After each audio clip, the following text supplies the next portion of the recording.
Баршаңызға қайырлы күн достар. Бүгін ерекше дәмді слоеный самса даярлайтын боламыз. Слоеный самса өте сочный, дәмді болып шығады. Сондықтан міндетті түрде осы рецепті пайдаланып, даярлап көріңіздер. Видео рецепті көрмес бұрын міндетті түрде каналға тіркеліп, жаңа рецепті жіберіп алмас үшін міндетті түрде қоңырауды басып қойыңыз. Мен самсаны көп мөлшерде жасаймын және жартысын қатырып сақтайтын боламын. Алдымен ұнға тұзды қосып, жылы сумен қамыр илейтін боламыз. Міндетті түрде ұнды алдын ала елеп аламыз. Ал судың температурасы бөлме температурасынан сәл жылырақ болғаны дұрыс. Самса қамыры үшін бізге небәрі 4 қана ингредиент қажет: ұн, су, тұз және сары май. Ұнның ортасын ашып, оған суды құйып, қамыр илейтін боламыз. Қамыр қатты, тығыз болып иленуі тиіс, сол үшін берілген мөлшерден суды көп қолданудың қажеті жоқ. Егер қамыр қатты болып иленбей жатқан жағдайда, оның барлығын біріктіріп, шамамен 15-20 минутқа тындырып қоямыз. Қамыр салынған ыдыстың бетін жауып, немесе қамырдың бетін ыдыспен төңкеріп жауып қоямыз. 15-20 минуттан соң қолымызбен қайтадан жақсылап илейміз.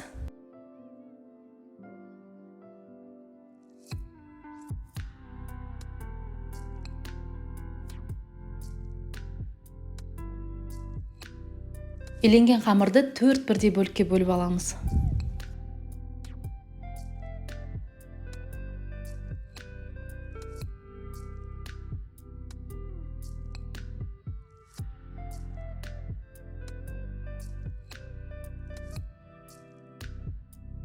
Дайындап алған қамырдың бөліктерін видеода көрсетілгендей етіп, ішіне қарай түйеміз. Содан соң қолымызбен күлшелеп дөңгелектейміз.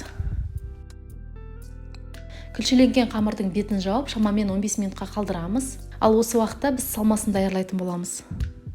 Самсаның салмасы үшін майлы қойдың етін, немесе сиыр еті мен күрдекті, қойдың құйрық майын қолдансаңыз болады. Мен қойдың майлы етін қолдандым, сондықтан мен күрдекті қолданбадым. Майлы етпен жасалған самса өте сочный болып шығады. Ал сиырдың еті тез қатып қалатын болғандықтан оны қолданбаған абзал. Пиязды майда 4 бұрышты бөліктерге бөліп аламыз. Дәмдеушілер тұз, кориандр, зира, кептірілген сарымсақ және қара бұрышты қосамыз. 2 ас қасық күнбағыс майын қосып, барлығын жақсылап араластырамыз.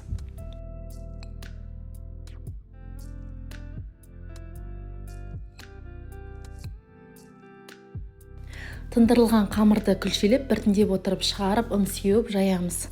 Қамырды 4 бұрышты етіп жайған абзал, сонда қамырымыз ораған уақытта өте ыңғайлы болады. Жайманы өте жұқа етіп жаюға тырысамыз, қалыңдығы 1 мм-ден аспауы қажет.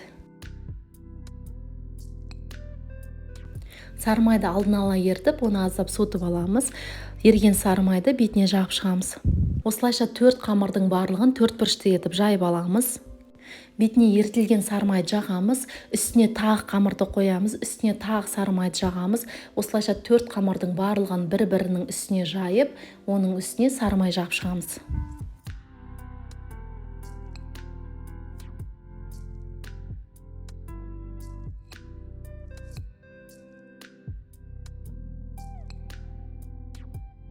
Қамырдың бетіне сары май жағылғаннан соң, қамырды тығыздап, ортасында ешқандай жел қалмайтындай етіп, орап шығамыз.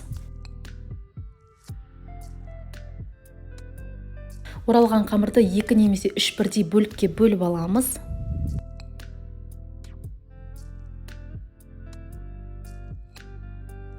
Пищевая пленкамен орап, немесе пакетке салып, оны 40 минутқа морозильникке немесе 3 сағатқа холодильникке салып қоямыз. Мен 40 минутқа морозильникке салып алдым. Шығарған уақытта қамыр кесуге өте ыңғайлы, өзінің формасын жақсы ұстап тұрады. Оны видеода көрсетілгендей етіп, бөліктерге бөліп аламыз. Осыдан біз болашақ самсаларды жасайтын боламыз. Аздап ұн сеуіп, оқтаумен әр бөлігін жайып шығамыз.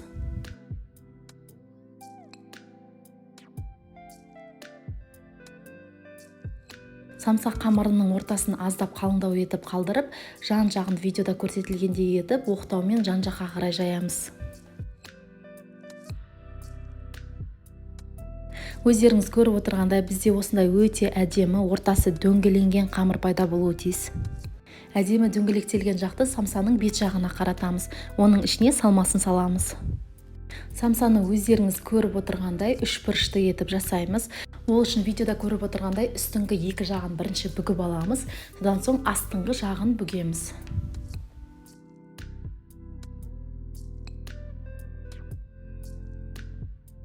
Самсаны төңкеріп, пергамент қағазы төселген противенің үстіне орналастырамыз. Жұмыртқа сарыуызына бір ас қасық айран қосып, оны самсаның бетіне жағып шығамыз.